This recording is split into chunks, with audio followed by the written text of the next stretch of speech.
everyone, dahil magbabakasyon si Amo, ayan, gagawin ko ay ubusin ko yung mga prutas bago pa mabulok at hindi mapakinabangan. So, gagawa po tayo ng salad.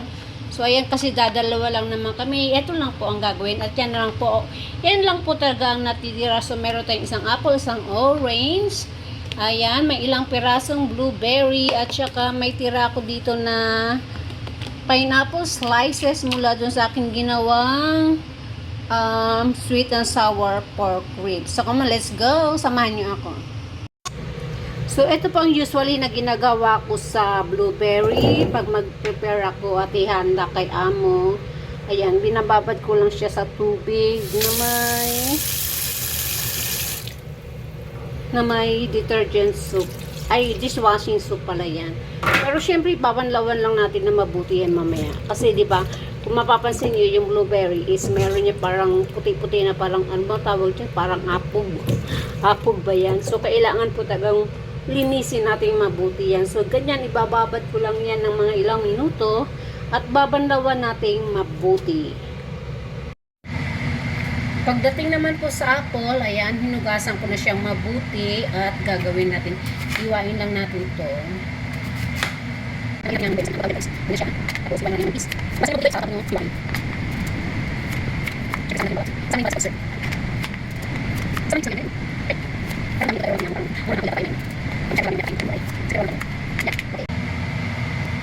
Tapos po, para po, ang sikreto po, para hindi mangitim yung ating apple, is ibabad natin yan sa may tubig na may asin. Ayan, okay?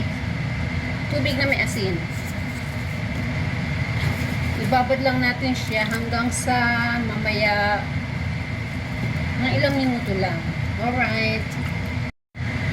Next ay ang orange naman. Ayan. Ito po medyo mabusisi to kasi ang gusto ni kamahalan is tanggalin talaga yung pinaka skin ng orange. So, ganito lang po.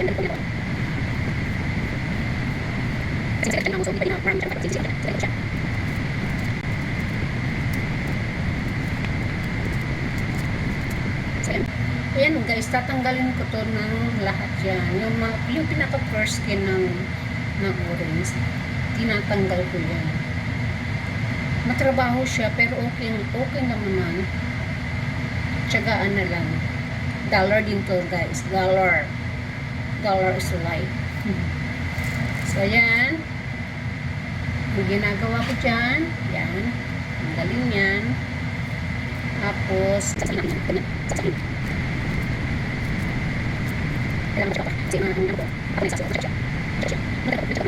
diba? Tapos, gagamit ako ng, dapat may katabi ako laging tissue kasi mamasak-masak siya, diba, na ano na yung pinaka-juice niya. Gagamit tayo ng gunting para ito ang pinakapag-open niya. Ayan na sinasabi ko guys, tinatanggal ko yan, pinapatanggal yan. No choice, ganun talaga ang buhay guys. Pero okay naman siya guys. Ganito kasi din ginagawa talaga sa mga restaurant. At dito ko lang sa amo ko na ito nalaman.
Tapos ilalagay natin yung ating pineapple dito sa orange. Pagsamahin natin. So next, ang ating blueberry. So ganito yan guys, nabandawan na natin mabuti yan. Yung ginagawa ko yan, pinapat dry ko siya ng paper towel o kaya ayan, ito yung kitchen towel na ginagamit ko. So yan, ihalo lang natin yan dyan, ganyan. At yung apple na binabad natin sa salted water.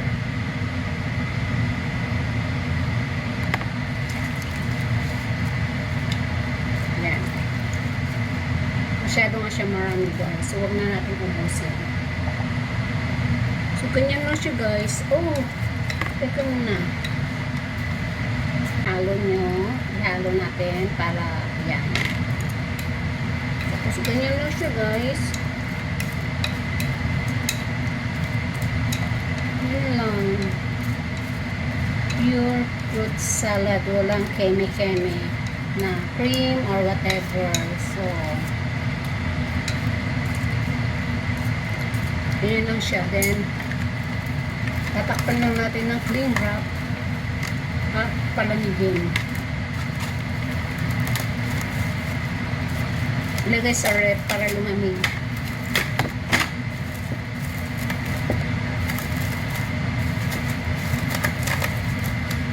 Takpan natin ng cling wrap para hindi pasukan ng mga bacteria. So, we're done.